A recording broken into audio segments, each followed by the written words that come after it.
Hello everyone, this is Surabhi. Welcome to Study Hacks. कैसे हो सब? आई होप आप लोग सब ठीक है, अपनी स्टडी को अच्छे तरीके से कवर अप कर रहे हैं। डिस्कशन जो रहेगा आज का यानी कि 8 दिसंबर का, वो काफ़ी ज़्यादा इंपॉर्टेंट होगा। तो आइए आज का डिस्कशन जो है वो हम लोग स्टार्ट करते हैं। सबसे पहले यहाँ पे बात की जा रही है वोल्केनो के बारे में। वोल्केनो क्या रहता है? ज्वालामुखी जो फटता है, ठीक है। तो यहाँ पे एक्टिव वोल्केनो की बात हो रही है। कहाँ पे? इंडोनेशिया में माउंट सेमेरू है। माउंट सेमेरू वोल्केनो के नाम से भी जाना जाता है। तो रिसेंटली ही माउंट सेमेरू वोल्केनो का इरप्शन होने से इंडोनेशिया में एटलीस्ट 14 पर्सन्स की जो है वो जान चली गई है और डजन से ज़्यादा लोग जो हैं वो इंजर हो गए हैं, ठीक है। तो लास्ट टाइम जो इरिप्ट हुआ था ये वोल्केनो दिसंबर 2020 में हुआ था और उसके बाद ये अब देखने को मिला, यानी कि लास्ट ईयर भी दिसंबर में ही ये इरिप्ट हुआ और अब भी इस ईयर भी 2021 में ही इसका इरप्शन जो है वो देखने को मिला। सेमेरू जो माउंट है, यानी कि माउंट जो है, ये पर्वत जो है सेमेरू जिसका नाम है, तो इसको ग्रेट माउंटेन के नाम से भी जाना जाता है इंडोनेशिया में। और ये हाईएस्ट वोल्केनो है जावा का, ठीक है। इन जावा में ये हाईएस्ट वोल्केनो है। तो one of the most active volcano की कैटेगरी में इसको रखा गया है। एक्टिव वोल्केनो का मतलब क्या रहता है? फ्रिक्वेंटली ये जो लावा रहता है, ठीक है, इसका जो इरप्शन है वो फ्रिक्वेंटली देखने को मिलता रहता है, ठीक है। यानी कि अभी पिछले साल देखने को मिला, इस साल भी देखने को मिल रहा है, ठीक है। सेमेरू वोल्केनो जो है ये पार्ट किसका है? आइलैंड एकर जो फॉर्म होते हैं सबडिक्शन ऑफ इंडो ऑस्ट्रेलियन प्लेट से, जो बिलो है सुंदा प्लेट, वो पार्ट किसका है? ये यूरेशियन प्लेट का। यहाँ पे देखिएगा, ये प्लेट्स की जो बात की जा रही है ना, यहाँ पे आपको ऑस्ट्रेलियन प्लेट देखने को मिलेगी, ये है यूरेशियन प्लेट, ये है इंडियन प्लेट जो हमारी कंट्री आ जाती है, ठीक है। तो फिलिपिन सी प्लेट यहाँ पे है, बर्मा प्लेट यहाँ पे है, ठीक है। तो 90 ईस्ट सुमात्रा जो ऑर्गेनी है, तो इस रीजन में ये देखने को मिलता है। यहाँ पे देखिए इस मैप में यहाँ पे क्लियर दिखेगा आपको, ठीक है। तो ये सुनंदा प्लेट है जिसके बारे में हम बात कर रहे थे आर्टिकल में, क्लियर। तो ये जावास जो है यहाँ पे इरिप्शन इसका देखने को मिला। फिलिपिन सी प्लेट है और ये इंडो ऑस्ट्रेलियन प्लेट है और इसको, ये वाले एरिया को, यानी कि इस पार्ट को यूरेशियन प्लेट के नाम से जाना जाता है, यानी कि यूरोप और एशिया का जो पार्ट है, ठीक है। रशिया जो है वो कुछ पार्ट उसका यूरोप में है और कुछ पार्ट उसका कहाँ पे है? रशिया, सॉरी एशिया में है, ठीक है। रशिया बोल रही हूँ, ठीक है। तो आई होप आपको ये क्लियर हुआ होगा। इंडोनेशिया जो है, यहाँ पे मैक्सिमम ज़्यादा से ज़्यादा नंबर ऑफ एक्टिव वोल्केनोस पाए जाते हैं अगर वर्ल्ड की बात करें तो।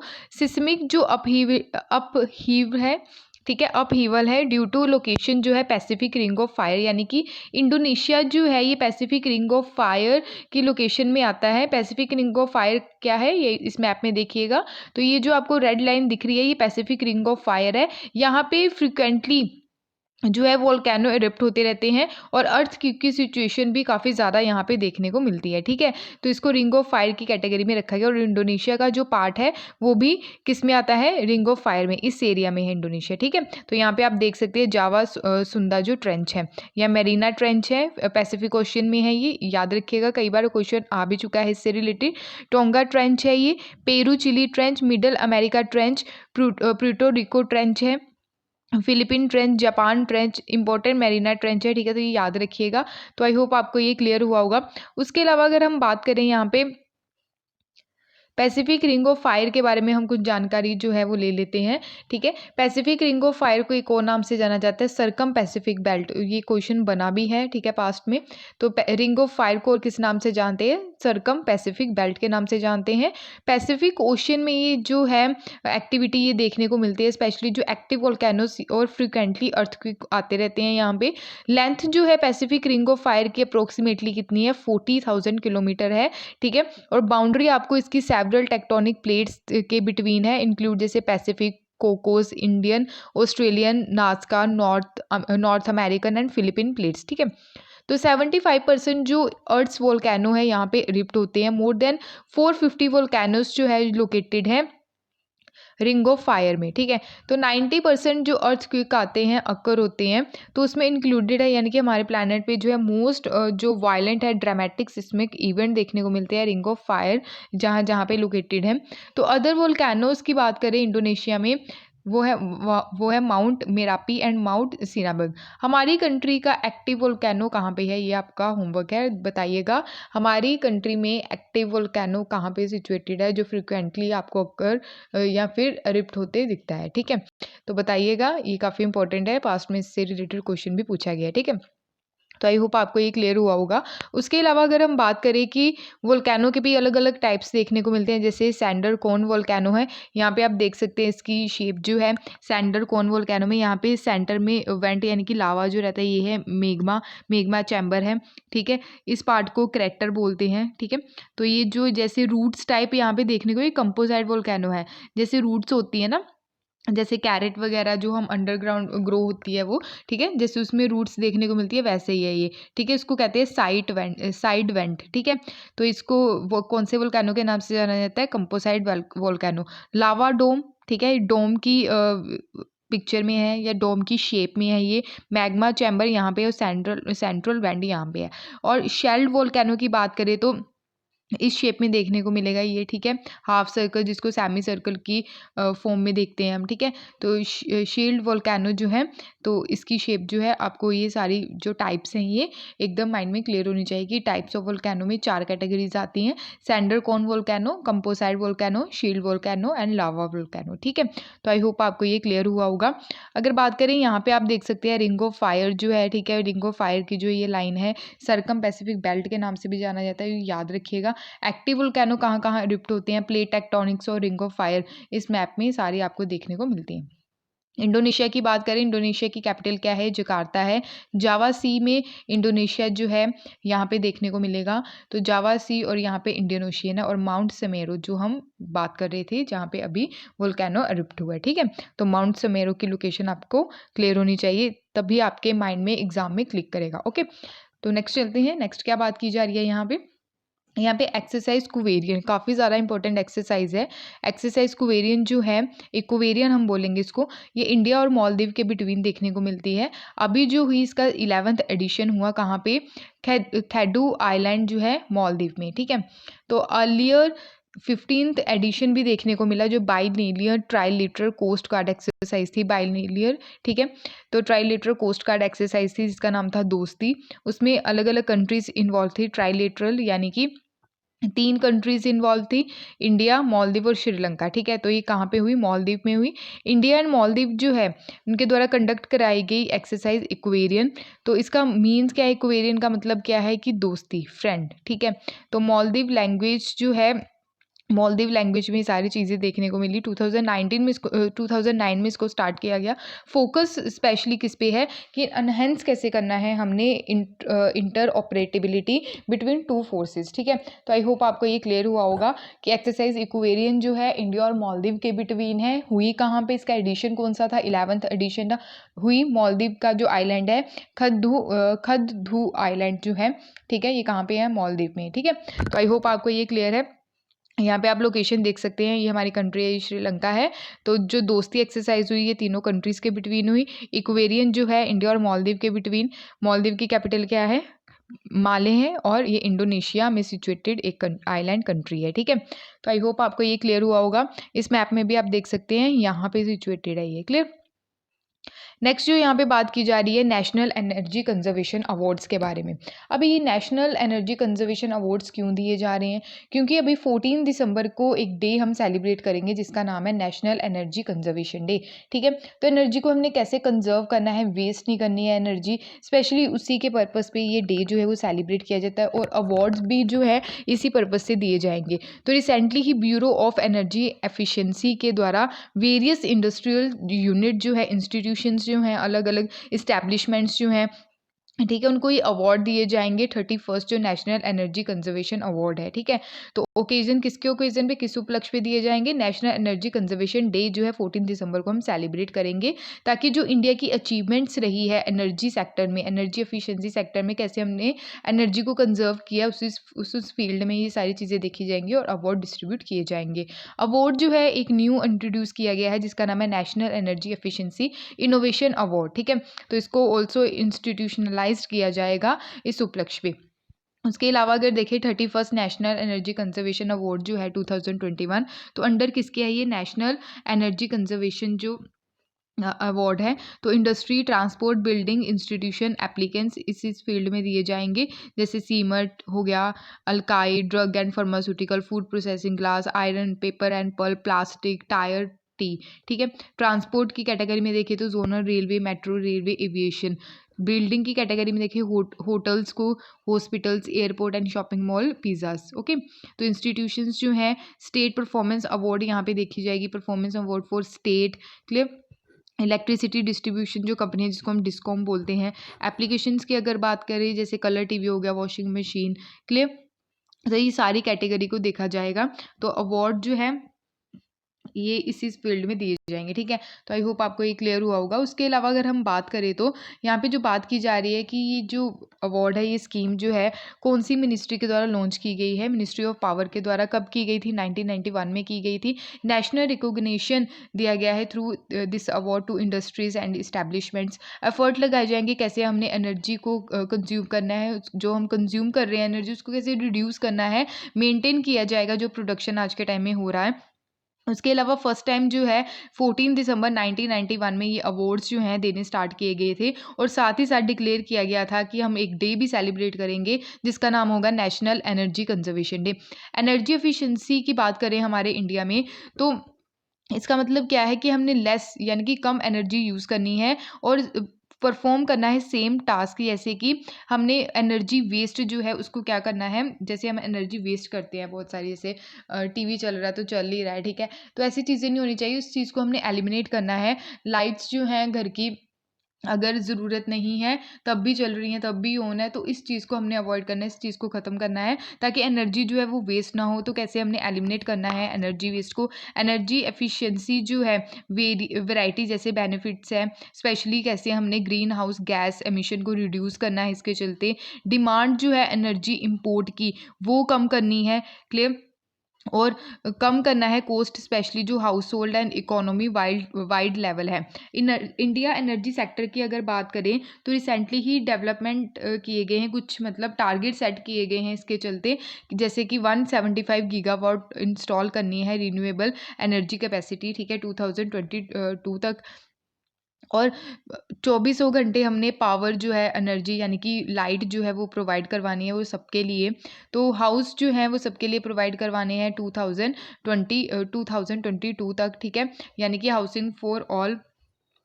100 स्मार्ट सिटी मिशन का टारगेट सेट कर रखा है। ई मोबिलिटी को प्रमोट करना है, इलेक्ट्रिफिकेशन जो है स्पेशली रेलवे सेक्टर में वो लेके आनी है, ठीक है। 100% इलेक्ट्रिफिकेशन हाउस होल्ड हमने प्रोवाइड करवाने हैं। सोलराइजेशन जो है स्पेशली एग्रीकल्चर सेक्टर में, जो एग्रीकल्चर पंप है, ठीक है, वहाँ पे सोलराइजेशन की जो प्रक्रिया है उसको प्रोवाइड करवाना है। क्लीन कुकिंग जो है उसको प्रमोट करना है, ठीक है, जैसे चूल्हा वगैरह घर पे जलता है उसको एलिमिनेट करना है, जो जो गोबर के जो पोथले रहते हैं, ठीक है, तो उसको यूज़ करके जो चूल्हा चलाया जाता है जिसके कारण पोल्यूशन होता है, जिसको हम इंडोर पोल्यूशन भी बोलते हैं, ठीक है, उसको कैसे हमने कंट्रोल करना है, जिसको एलिमिनेट करना है। इंडिया जो है वो अवॉइड करेगा 300 जो गीगावाट है न्यू पावर जनरेशन 2040 तक, ठीक है, यानी कि कैपेसिटी बिल्डिंग प्रोग्राम लेके आया जाएगा और सेटअप कर रखा है ये टारगेट 300 गीगावाट का। अभी कोप 26 हमें समिट देखने को मिली। कोप 26 कहाँ पे हुई? ठीक है, कॉन्फ्रेंस ऑफ पार्टी, ये ग्लासगो जो यूके में हुई, ठीक है। उसके तहत हमारी गवर्नमेंट के द्वारा यानी हमारी कंट्री के द्वारा कुछ टारगेट जो हैं, कुछ गोल जो हैं वो सेटअप किए गए। जैसे 5 गोल जो हैं ये काफ़ी ज़्यादा इंपॉर्टेंट है। जैसे हमने नेट ज़ीरो जो मिशन है, ठीक है, उसको कम करना है 2070 तक, रिड्यूस करना है, जैसे टोटल जो प्रोजेक्टर कार्बन एमिशन है उसको रिड्यूस करना है, स्पेशली 1 बिलियन टन जो 2030 तक ये टारगेट रखा गया है। रिन्यूएबल एनर्जी कंपोनेंट जो है उसको इंक्रीज़ करना है 50% 2030 तक। रिड्यूस करनी है कार्बन जो इंटेंसिटी है 45% 2030 तक। इंक्रीज़ करना हमने नॉन फॉइजल जो एनर्जी कैपेसिटी है 500 गीगावाट, कब तक? 2030 तक। तो ये 5 गोल जो हैं, जो कोप 26 के दौरान ये 5 गोल अनाउंस किए गए हमारी कंट्री के द्वारा, ठीक है। तो आई होप आपको ये क्लियर हुआ होगा। नेक्स्ट अगर बात करें ब्यूरो ऑफ एनर्जी एफिशिएंसी की, ये एक स्टैट्यूटरी बॉडी है। स्टैट्यूटरी बॉडी क्या कहलाती है? जो पर्टिकुलर लॉ के द्वारा बनाई गई हो पार्लियामेंट में, ठीक है, that is statutory body. Constitution body क्या होती है? कॉन्स्टिट्यूशन में उसके बारे में लिखा गया हो, ठीक है। तो इस्टेब्लिश किया गया इसको थ्रू एनर्जी कंजर्वेशन एक्ट 2001 के तहत। कौन सी मिनिस्ट्री के अंडर आती है ये ब्यूरो ऑफ एनर्जी एफिशिएंसी? तो एनर्जी की बात हो रही है तो किसके अंडर आएगी ये, तो मिनिस्ट्री ऑफ पावर के अंडर आएगी। ये असिस्ट करती है, ये सहायता प्रोवाइड करवाती है, स्पेशली जो डेवलपिंग पॉलिसीज़ है जो हमारी कंट्री के द्वारा लाई गई है, हमारी गवर्नमेंट के द्वारा लाई गई है, कैसे स्ट्रैटेजीज़ जो है पॉलिसीज स्ट्रैटेजीज़ को आगे लेके चलना है। स्पेशली जो प्राइमरी ऑब्जेक्टिव है रिड्यूस करने के लिए जो एनर्जी इंटेंसिटी है इंडियन इकोनॉमी में, अगर ब्यूरो ऑफ एनर्जी एफिशिएंसी की बात करें तो कोऑर्डिनेट करता है, यानी कि मिलके काम करता है डेजिग्नेटेड जो कंज्यूमर है, डेजिग्नेटेड जो एजेंसीज़ है और अदर ऑर्गेनाइजेशन, और आइडेंटिफाई एंड यूटिलाइज करने का काम करता है कि जो रिसोर्सेज है वो सही तरीके से यूटिलाइज हो रहे हैं या नहीं हो रही है, इंफ्रास्ट्रक्चर सही तरीके से काम कर रहा है या नहीं, और प्रॉपर फंक्शन जो है वो परफॉर्म हो रहे हैं या नहीं। तो ये सारी चीज़ें जो हैं ब्यूरो ऑफ एनर्जी एफिशिएंसी के द्वारा देखी जाती हैं। ठीक है, तो आई होप आपको ये क्लियर हुआ होगा। नेक्स्ट यहाँ पे बात की जा रही है डॉक्टर भीमराव अंबेडकर जी के द्वारा, तो काफ़ी इम्पॉर्टेंट है ये आर्टिकल। तो महापरिनिर्वाण दिवस ये अभी देखने को मिला, तो recently he prime minister of India के द्वारा जो है हमारे प्राइम मिनिस्टर श्री नरेंद्र मोदी जी, उनके द्वारा ट्रिब्यूट पे की गई बाबा साहेब डॉक्टर भीमराव अंबेडकर जी को महापरिनिर्वाण दिवस पर। तो महापरिनिर्वाण दिवस क्या है, तो उस 14 नहीं है, तो 6 दिसंबर जो है, 6 दिसंबर को इनकी जो डेथ एनिवर्सरी है वो देखने को मिली। ठीक है, 1956 में इनकी डेथ हो गई थी 6 दिसंबर में, तो उसको परिनिवारण दिवस बोला जाता है, जो बुद्धिज़्म से भी कनेक्टेड है। ठीक है, तो परिनिवारण जो है ये मेजर प्रिंसिपल है एज वेल गोल है किसका, बुद्धिज़्म का। तो संस्कृत टर्म की अगर बात करें तो इसका मतलब क्या रहता है कि डेथ के बाद जो हमें फ्रीडम मिलती है डैट इज़ महापरिनिवारण। ठीक है, तो बुद्धिस्ट टेक्स्ट के अनुसार महापरिनिवारण जो है इसको सुता बोला जाता है, महापरिनिवारण सुता, डेथ ऑफ लॉर्ड बुद्धा, यानी कि गौतम बुद्धा जी की जब डेथ हुई थी उसको भी महापरिनिवारण बोला गया ओरिजिनली। ओके, तो 6 दिसंबर को ऑब्जर्व किया जाता है, कोमेमोरेटेड जो है अनफैथोमेबल कंट्रीब्यूशन जो दिया गया था डॉक्टर भीमराव अंबेडकर जी के द्वारा हमारी सोसाइटी को। ठीक है, तो डॉक्टर भीमराव अंबेडकर जी की जो डेथ एनिवर्सरी है उसी के रिगार्डिंग ये डे जो है ये सेलिब्रेट किया जाता है। ठीक है, तो अंबेडकर जी का जो स्टेटस था बुद्धिस्ट लीडर एज ए निकल के आए, और इनकी डेथ एनिवर्सरी जो है वो रेफर की जाती है स्पेशली महापरिनिर्वाण दिवस। ठीक है, तो बर्थ इनका कब हुआ, 14 अप्रैल 1891 को माओ सेंट्रल प्रोविंस जो है मध्य प्रदेश में। ठीक है, तो डॉक्टर भीमराव अंबेडकर जी जो थे ये सोशल रिफॉर्मर थे, जूरिस्ट थे, इकोनॉमिस्ट थे। 1916 में इनके द्वारा डॉक्टरेट डिग्री को रिसीव किया गया, कहाँ से, कौन सी यूनिवर्सिटी से, कोलंबिया यूनिवर्सिटी से। ठीक है, और ये फर्स्ट इंडियन बने थे जिनको ये डॉक्टरेट डिग्री मिली थी, तो ये भी इम्पॉर्टेंट है। तो इनको एक और नाम से जाना जाता है, फादर ऑफ इंडियन कॉन्स्टिट्यूशन इनको बोला जाता है, और ये हमारी कंट्री के फर्स्ट लॉ मिनिस्टर थे। इस्टेब्लिश किया गया इनके द्वारा एक न्यूज़पेपर, फोर्टनाइटली न्यूज़पेपर जिसका नाम था मूक नायक 1920 में, और बशीकृत कितकारिणी सभा। ठीक है, 1923 में ये फाउंड की गई डॉक्टर भीमराव अंबेडकर जी के द्वारा, ताकि एजुकेशन जो है उसको फैलाया जा सके, कल्चर जो है, ठीक है, जो स्पेशली कल्चर में बहुत ज़्यादा डिस्क्रिमिनेशन भी देखने को मिलता था। ठीक है, अपॉइंट किया गया इनको Bombay presidency committee, appointed by Bombay presidency committee, जो साइमन कमीशन जो है 1925 में आया था उसके लिए। महद सत्याग्रह जो है इनके द्वारा लीड किया गया 1927 में, क्योंकि रिग्रेसिव कस्टम जो थे हिंदूज़ के उसके रिगार्डिंग ये प्रोटेस्ट देखने को मिला, ये सत्याग्रह देखने को मिला। कालाराम टेम्पल मूवमेंट सबसे ज़्यादा फेमस मूवमेंट था, ये 1930 में हुआ है, क्योंकि दलित कम्युनिटी जो थी उनको टेंपल में एंट्री करने की मनाही थी, उसके रिगार्डिंग ही ये प्रोटेस्ट हुआ, ये मूवमेंट हुआ 1930 में। ओके, तो पार्टिसिपेट किया गया इनके द्वारा 3 राउंड टेबल कॉन्फ्रेंस थी जो 1930 से 1932 तक हुई। ठीक है, तो ये राउंड टेबल कॉन्फ्रेंस जो थी उसमें भी इनके द्वारा पार्टिसिपेट किया गया, तीनों राउंड टेबल कॉन्फ्रेंस में। ठीक है, तो आई होप आपको ये क्लियर हुआ होगा। उसके अलावा अगर बात करें 1932 में पूना पैक्ट जो था वो साइन किया गया महात्मा गांधी जी के द्वारा। ठीक है, सेपरेट जो इलेक्टोरेट जो सिस्टम था, स्पेशली जो डिप्रेस्ड क्लासेस था, कॉम्युनल अवार्ड जिसको बोला जाता था, 1936 में इनको इलेक्ट किया गया बॉम्बे लेजिस्लेटिव असेंबली के जो लेजिस्लेटर थे, ठीक है, एज ए लेजिस्लेटर। तो 1947 में इनको अपॉइंट किया गया एज ए चेयरमैन किसके, ड्राफ्टिंग कमेटी के, ठीक है, ताकि हमारा जो संविधान है उसको ड्राफ्ट किया जा सके। तो उसके ड्राफ्टिंग कमेटी के चेयरमैन जो थे डॉक्टर भीमराव अंबेडकर जी को बनाया गया 1947 में। तो आई होप आपको ये क्लियर हुआ होगा। तो प्राइम मिनिस्टर जो थे उस टाइम जवाहरलाल नेहरू, जिनके द्वारा इन्विटेशन दिया गया इनको कि एज अ लॉ मिनिस्टर, ठीक है, तो इनके द्वारा एक्सेप्ट कर लिया गया इसको। तो फिर बाद में जाके इनके द्वारा रिज़ाइन दे दिया गया 1951 में, क्योंकि डिफरेंसेस जो थे स्पेशली हिंदू कोड बिल में, तो रिफॉर्म जो लाने थे हिंदू सोसाइटी में उससे रिलेटेड इनके द्वारा क्या दिया गया, रेजिग्नेशन दे दिया गया। 1956 में इन्होंने अपने धर्म को चेंज कर लिया, हिंदू से बुद्धिज़्म में कन्वर्ट हो गए। तो इनकी जो डेथ हुई 6 दिसंबर 1956 में हुई, और इनको भारत रत्न से भी नवाजा जा चुका है पोर्थुमेशली 1990 में। चैत्य भूमि इंपॉर्टेंट है, चैत्य भूमि मेमोरियल है डॉक्टर भीमराव अंबेडकर का, जो है ये लोकेटेड कहाँ पे है, दादर मुंबई में। तो सारी चीज़ें जो है वो डिटेल में डिस्कस कर ली हैं मैंने, ठीक है। आई होप आपको ये सारी चीज़ें क्लियर हुई होंगी। उसके अलावा अगर हम बात करें, कुछ वर्क किया गया इनके द्वारा, कुछ इंपॉर्टेंट न्यूज़पेपर, जैसे मूक नायक न्यूज़पेपर 1920 में लाया गया, annihilation of caste 1936, the untouchable 1948, Buddha और Karl Marx 1956, the Buddha and his Dhamma 1956। तो ये याद रखिएगा, डायरेक्ट आपसे पूछा जा सकता है। ओके, नेक्स्ट है, ये कल भी हमने डिस्कस किया था कि जो आर्मी ऑपरेशन था नागालैंड में, उसके चलते काफ़ी ज़्यादा प्रोटेस्ट हुआ क्या था कि वहाँ पे माइनिंग करके कुछ लोग जो हैं वो जीप में जा रहे थे, ठीक है। तो जीप में जाते जाते जो है आर्मी पर्सनल्स वहाँ पे थे नागालैंड में, तो उन्होंने रोकने की उनको कोशिश की, पर जो जीप में बैठे लोग थे उन्होंने, जो गाड़ी थी वो रोकी नहीं। तो जो आर्मी पर्सनल्स थे उन्होंने क्या किया, उन पर फायरिंग करनी शुरू कर दी, जिसकी वजह से उन सबकी जान चली गई। तो ये जो प्रोटेस्ट है, जो पावर दे रखी है आर्मी को वहाँ पे नागालैंड में, तो उसको कम करने की यहाँ पे बात की जा रही है। ये नहीं है कि किसी को भी बिना सोचे समझे आप मारना शुरू कर दें, तो ये सारी चीज़ें गलत हैं। तो हॉर्नबिल फेस्टिवल जो है उसके चलते ये सारी सिचुएशन देखने को मिली, ठीक है। तो आई होप आपको ये क्लियर हुआ होगा। उसके अलावा अगर हम बात करें तो यहाँ पे भी यही चीज़ें जो हैं बताई जा रही हैं, जैसे नॉर्थ ईस्ट वाला रीजन है ये नागालैंड, उसकी कैपिटल है कोहिमा, ठीक है। आपसा यानी कि arm force special power act कब का है, ये 11 सितंबर 1958 में यहाँ पे पास किया गया था, पार्लियामेंट जो है हमारी कंट्री की उसके द्वारा।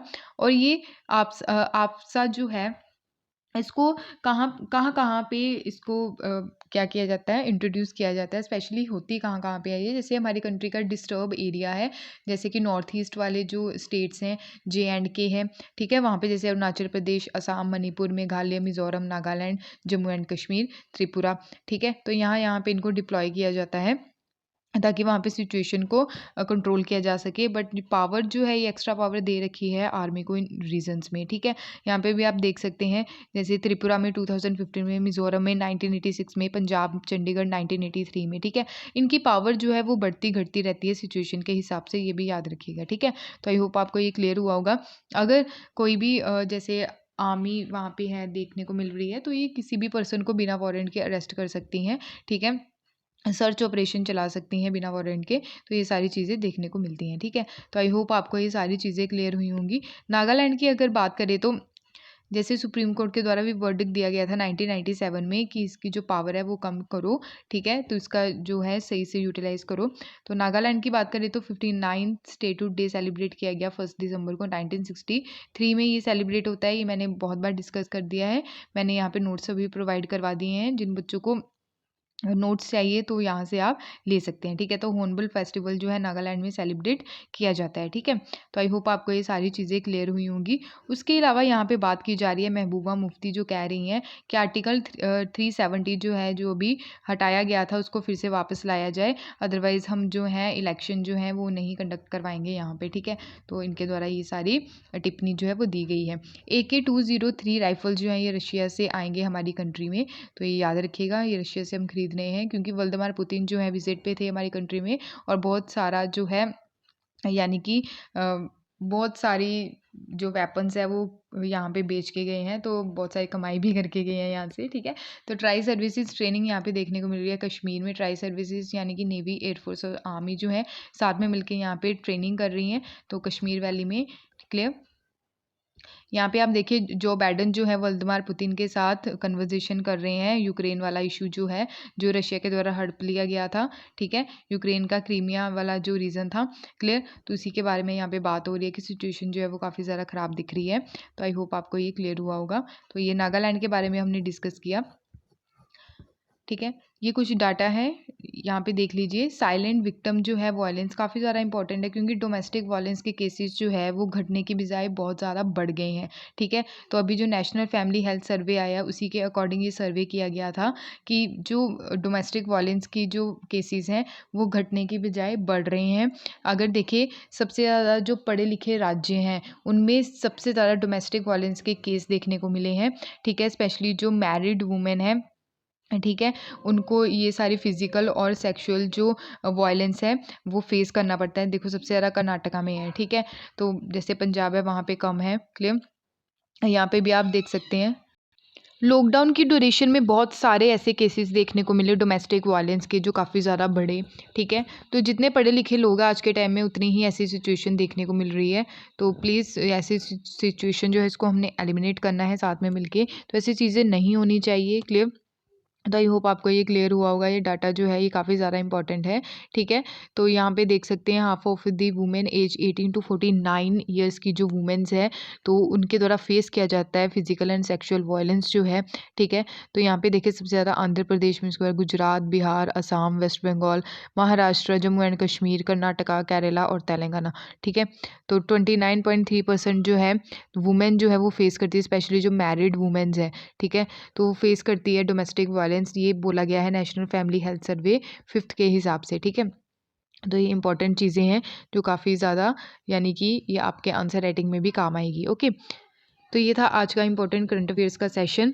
तो आई होप आपको ये सारी चीज़ें क्लियर हुई होंगी। अगर कोई भी डाउट होगा तो प्लीज़ अपने डाउट को क्लियर करने की ज़रूर कोशिश कीजिएगा, ठीक है। तो पीडीएफ के लिए आप टेलीग्राम ज्वाइन कर सकते हैं, इंस्टाग्राम पे भी आप फॉलो कर सकते हैं। अगर वीडियो पसंद आए तो प्लीज़ लाइक, शेयर और सब्सक्राइब ज़रूर कीजिए। अगर नहीं आए तो डिसलाइक भी कर दीजिए, okay. Thank you for watching my video. जय हिंद।